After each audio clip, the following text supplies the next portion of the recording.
Hi, this video is for Kurt Hardesty. Hi, Kurt. Um, I wanted to make this video outside on a walk, but I just didn't have time, or I didn't take the time today. I've been working hard. Some people have gotten back to me about work, which makes me just want to do my own projects faster, but contacting those people takes a lot of time, and so then I'm behind on that. And anyway, making a living is important. Survival is important. So it's 1 o'clock, or actually 1:08, and I'm going to do this to sort of wind down, and it's relaxing to have had something that I want to say to you and have a chance to say it.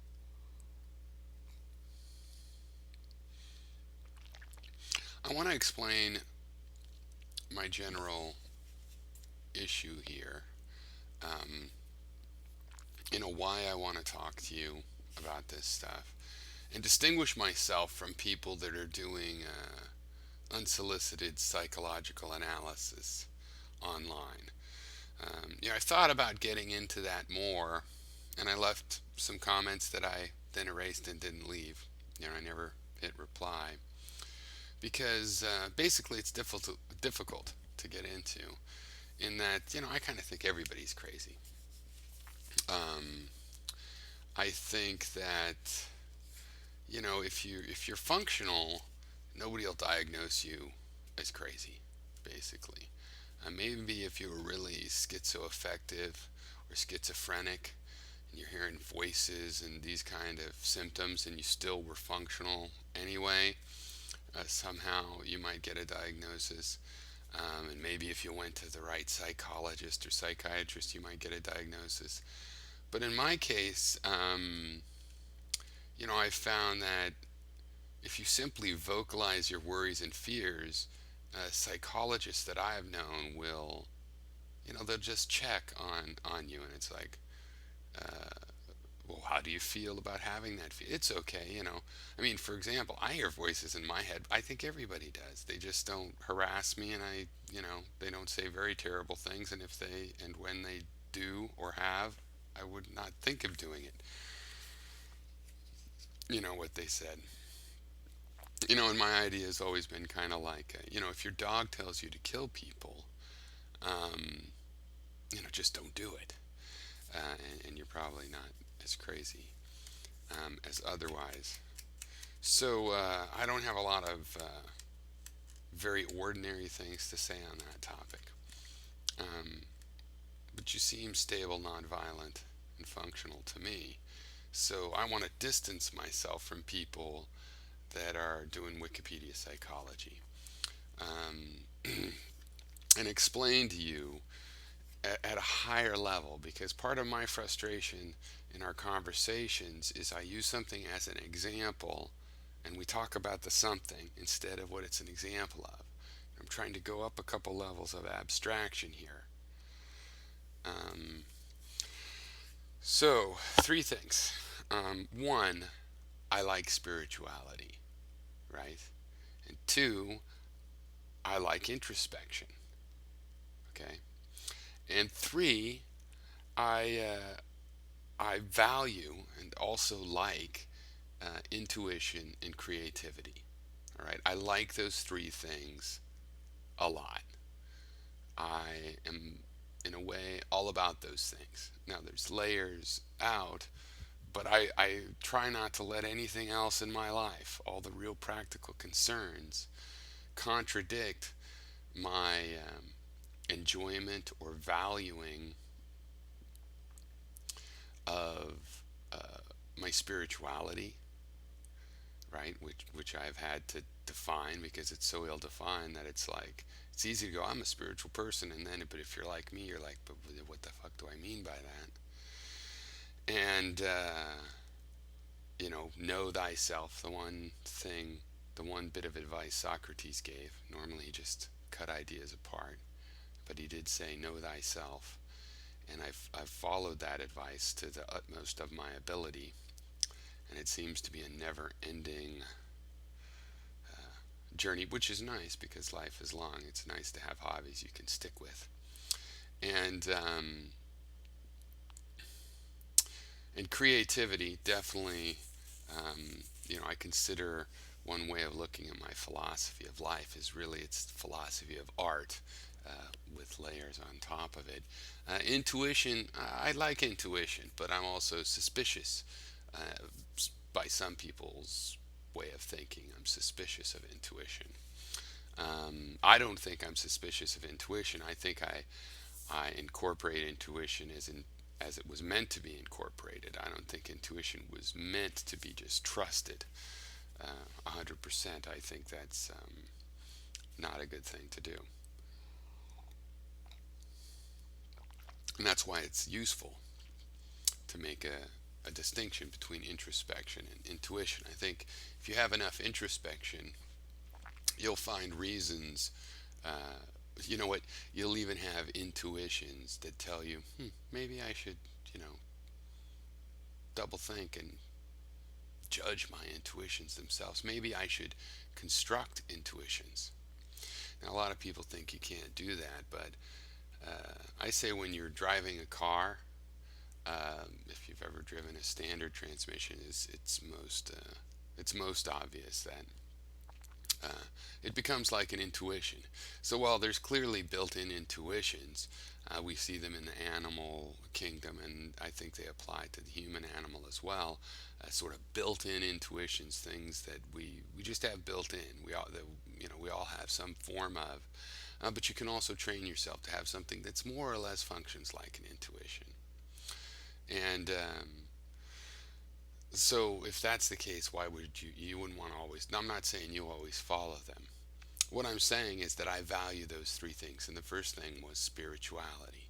All right, and I explained in a comment to you, when you were challenging the world and your critics, and I don't know if you were including me, um, to have, to say one idea they weren't indoctrinated with. I think I could say a lot of those. You didn't say it, I had to be the first person to ever think of it, because uh, now at this age, in my 20s, through a study of history and the history of science and the history of philosophy, I discovered pre-existing versions of ideas that seem very similar to ideas that I had come up out of my own creativity and originality. And some of them I was forced to realize, forced by myself, mind you, that that I'd reconstructed them. It was as if these ideas had existed, been shattered to pieces. I noticed all the shiny pieces. I pieced them together, thinking I was making a novel sculpture of my own creation, only to then find out that there were records of this thing having existed in the past. And then I look closer and I'm like, oh yeah, I made that out of broken pieces. Still, I've added things to them, and it's not exactly in the old form, and I still kind of feel like my creativity got to play a role in that reconstruction. And I also get, to feel that no, I didn't receive that from indoctrination, but rather rejecting received opinion of the mainstream. I was able to value these things, these pieces, and create new constructions that had characteristics that were part of older constructions. And as far as I know, those older constructions were creatively constructed in the same way. So my primary concern in all of this, and with my approach to spirituality for the last 15, maybe 20 years, is for my fellow travelers. I'm concerned that my fellow travelers not misuse their spirituality and intuition and creativity, and that they not misunderstand the power of their introspection, because it is very powerful. Let's just stick with spirituality for a bit. it's a very powerful thing, and I think it's important not to misconstrue it. And when I was younger, the indoctrination I received, I was born in 1967 and raised in the 70s in my most formative years. And I wasn't indoctrinated in an idea of something like fundamentalist Christianity of some sort, but rather in more hippie New Age ideals like, hey kid, if you could visualize a rose in your hand such that it really looked like a rose was really there, there'd be a rose there. And I spent many years thinking about that. And I came to the conclusion that, yeah, for me, there'd be a rose there. And I could even feel the pricks of the thorn. And I could even see the thorn cut my hand. But I also realized, but my real hand wouldn't be cut in the sense that I would be in no need of medical attention, right? And, but I really pursued that a lot up into my mid 20s. Um, uh, Never drawing a conclusion, never being a total believer of that, but trying pretty hard and being a pretty optimistic believer that perhaps the world was that kind of an idea space. And I think I gave it a pretty fair chance.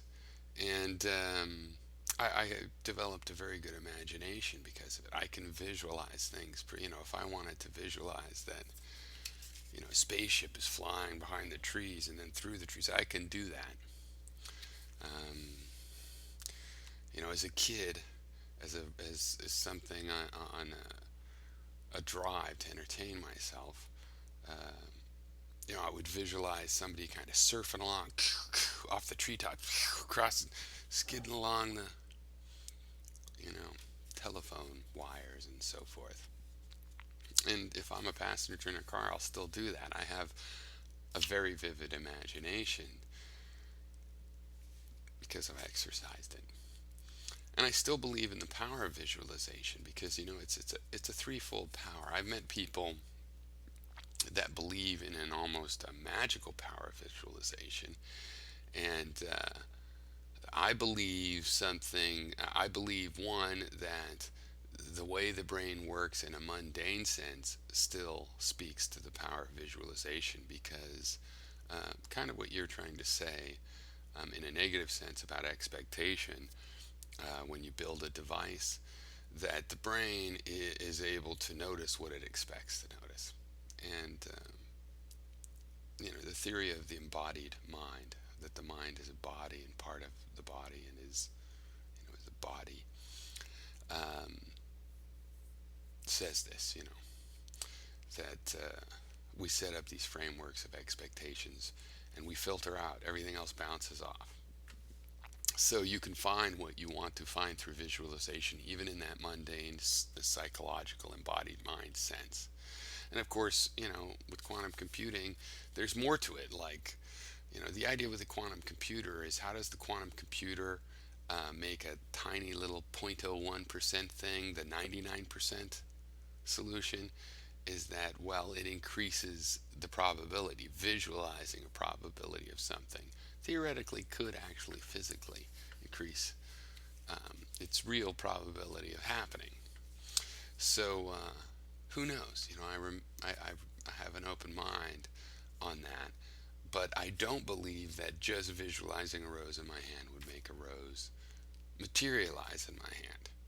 And I'm concerned with those that have broken free from like Judeo-Christian spirituality that are being prone to this kind of view. And I don't know if you're exactly prone to something that could be worded the way I've just worded that. I'm saying in general, my concern is that we're, well, I believe that our spirituality has been co opted and used against us by people that would have us be slaves for thousands of years, maybe tens of thousands, but thousands of years. And to shed those shackles is a wonderful thing. But if we're just going to go create new shackles, then we've missed a really big opportunity that might not come again for thousands of years. And I've had to face that maybe we don't even have the opportunity now. Maybe we've never shed the shackles. We've just, gilded them. So, like when you assert atomism as a fundamental principle, or when you think I'm in such an error that to doubt something like atomism, which is the belief that there is a thing at the bottom somehow, or concepts or things or whatever, that's a debatable question.